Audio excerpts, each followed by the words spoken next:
My name is George McDaniel, and I'm a second-year master's student at the Center for the Study of Southern Culture here at the University of Mississippi. This is my 3-minute thesis. This is a photograph of the small house that sits behind the main house at Roanoke, William Faulkner's estate. My thesis is centered on this house, not just the physical structure itself, but also the lives of the people that lived there. In order to examine this, my thesis is divided into 2 parts. The first part will seek to recenter the narrative on the lives of the African Americans who lived here, and the second part will seek to reinterpret the physical space itself.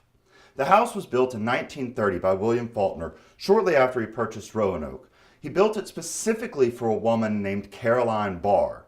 Ms. Barr had been a domestic for the Faulkner family when William was a young boy, and in 1930 she returned to live and work in the same capacity for William and Estelle and to help raise their young daughter Jill. She remained there until her death in 1940. Ms. Barr was a major figure in Faulkner's life. She was the primary inspiration for Dilsey and the Sound and the Fury, and in 1942, when Faulkner published Go Down Moses, he went so far as to even dedicate that work to her. After her passing in 1940, the house was occupied by Andrew and Chrissy Price.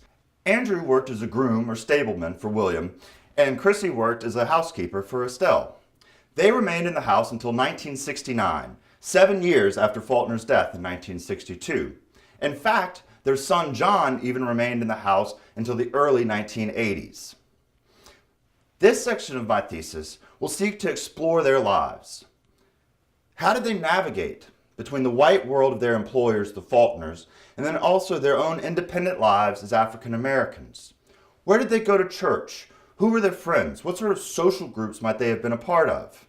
These may seem like simple questions, but they are questions that have gone unasked. The second part of my thesis will seek to reinterpret the physical space itself.